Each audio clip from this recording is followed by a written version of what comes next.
Boker Tov à tous. Aujourd'hui, on va faire le vent Ruach Omer.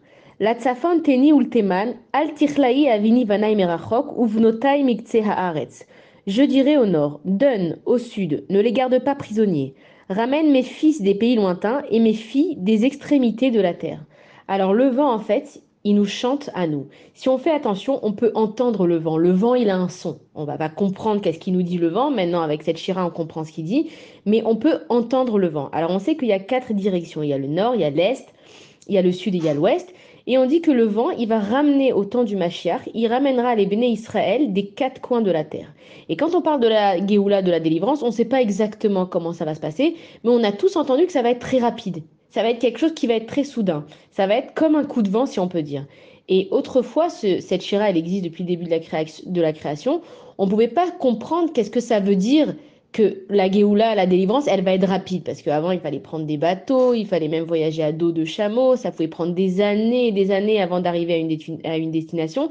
Il y a même des gens où c'était le projet d'une vie d'aller d'un endroit à un autre. Mais aujourd'hui, avec toutes les technologies qu'on a, on arrive facilement à comprendre qu'est-ce que ça veut dire que ça va être rapide. Ça veut dire que tous les avions du monde ils vont être affrétés, rien que pour les juifs qui vont revenir. Et le vent, il nous parle du Mashiach, de la Géoula, de la délivrance. Maintenant, qu'est-ce que ça nous apporte à nous, la délivrance? Alors c'est vrai qu'on entend tout le temps les rabbinim, dès qu'ils ont fini de faire un Dvar Torah, de donner un cours, ils disent Bezrat Hashem avec la venue du Mashiach. On sait qu'on doit prier pour la venue du Mashiach, mais qu'est-ce que ça a à voir en fait avec nous, le Mashiach? On sait que Mashiach, ça veut dire que tout va être parfait. Mais qu'est-ce que ça va m'apporter à moi que tout va être parfait? Alors il faut comprendre que nous, notre vie, on est à la poursuite toute la journée pour régler nos problèmes. On travaille parce qu'on a besoin de payer nos factures. On travaille parce qu'on a besoin d'acheter à manger. Les enfants, il faut les éduquer. Après, il faut qu'on règle les problèmes avec les profs. Après, il faut qu'on règle les problèmes dans l'éducation. Après, on a le shalom bayit entre l'homme et la femme. On est toute la journée en train de courir derrière les problèmes et d'essayer de régler les problèmes. Et le Mashiach, en fait, c'est le monde parfait où il y aura plus de problèmes. Donc plutôt que de passer ta journée en fait à essayer de régler tes problèmes, passe ta journée à demander le Mashiach, ça sera plus simple parce que tout sera réglé d'un coup. Maintenant, il faut comprendre aussi que des fois, il y a beaucoup de rabbinim qui parlent du Mashiach et il y en a qui donnent des dates. Alors c'est vrai qu'on n'a pas le droit de donner de date, mais en fait chaque jour est une date, puisque chaque jour il vient, donc chaque jour est une date. Et on se trouve souvent déçus quand il y a des rabbinim qui nous disent voilà, avec le corona, et là c'est propice, c'est ce Pessah, et là c'est ce Hanouka, et là non c'est ce Purim, et on se retrouve souvent déçus. Mais il faut comprendre que quand on aime quelque chose, alors on va donner un exemple qui est très très loin de ce qu'on parle, mais c'est pour nous aider à comprendre les Havdil et les Falfé Havdalot.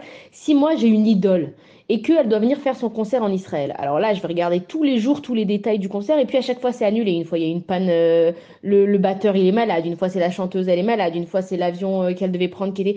Et à chaque fois, c'est reporté et reporté. Maintenant, est-ce que ça va me saouler d'entendre l'information de quand elle vient, cette star? Non, parce que comme je l'aime, je vais attendre chaque demi-seconde. À chaque fois qu'on me dit qu'elle va venir Birlal, ça me kiffe, ça m'excite et je vais être contente. Et en attendant que cette star, elle vienne, je vais apprendre ses chansons par cœur, je vais voir comment elle s'habille, je vais apprendre sa gestuelle. Et avec Akadash Baruch Hu, c'est pareil. Quand on nous parle du Mashiach qui va venir, c'est pour réveiller en nous cette excitation et il faut pas être déçu. Il n'est pas venu, et ben demain il viendra. Et demain il n'est pas venu, et ainsi de suite. Et il faut pas être déçu parce qu'Hachem, il nous a promis qu'il va venir et que Bezrat Hachem, il va venir. Et qu'il faut se rappeler que chaque jour, quand on le demande pour nous, mais on le demande aussi pour Akadash Baruch Hu, parce que Akadash Baruch Hu, c'est notre Père.